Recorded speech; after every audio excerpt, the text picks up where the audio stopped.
I have a question about real estate investment. Okay. My husband and I invested $35,000 several years ago, and we received 30% on our interest. Mm-hmm. Then we were encouraged to reinvest, and we have invested $60,000, and have not received anything yet. And we are being told that until the building sells, then we cannot get our money. Mm-hmm. And I was wondering, first of all, is there any suspicion, or could there be any suspicion of a Ponzi scheme going on? And can there be legitimate reasons why we can't get our investment back? I mean, I've been told that we should be able to get our investment that we put in anytime we want to. We should be able to pull it out. Mm-hmm. Well, here's the thing, Verna. It is, first of all, and I just use this as a coachable moment to our listeners.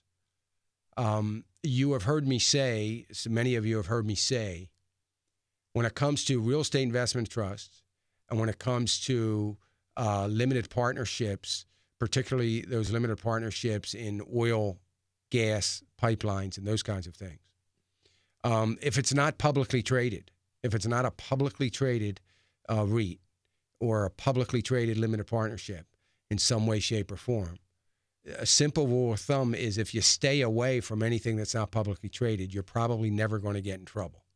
So the private ones are open to scams, and more importantly, because the ones that aren't necessarily scams are controlled by a very small group of people, and you're not usually one of them.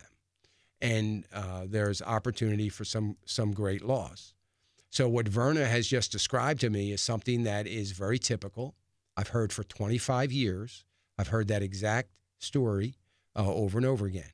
Now, Verna, I'm not saying that you cannot get your money out. But what I'm saying is you are at the mercy of the partnership. And somewhere along the line, if it is a legitimate investment, you sign something. And somewhere on whatever you signed is fine print that it allows them at their discretion, based on several different factors that they were outlined in that fine print, that you will not be able to get your investment out when you want it. And they have the right to do that because it is based on several factors. So they're not saying we're not going to give it to you, or we're not saying we're going to give it to you and then not give it to you. We're saying we're going to give it to you when you want it, as long as there are certain things happening within this real estate investment trust that are allowing us to be able to make that distribution. So is the one that you have, is it a scam? I don't know that. I mean, because there are some that are just scams and you lose your money. But I would say that you've got a couple of recourses. One is you need to find the county, in your county, there is a representative, or at least a website representative for the state attorney general's office. So you need to talk to the state attorney general's office in your county and ask them and tell them the name of this. Do they know about it? Is there anything going on? And, is there something that, is there an investigation in hand or whatever? Is there anything I can do? So you need to do that. You need to do that, right away. You ought to contact them and just make sure of that. And the other thing is, anything that you have written out, you need to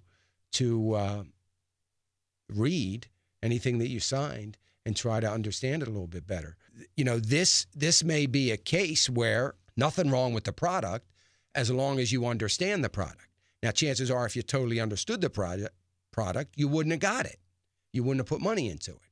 But as long as you understand it. So the problem comes in if it's a legitimate product in the way it was sold to you. You were led to believe certain things that aren't true, but yet they don't have to live up to what a particular person told you. They have to live up to what you signed, if it's a legitimate product. If you didn't sign anything, you just gave over a check, then it's probably, in all likelihood, it's a scam.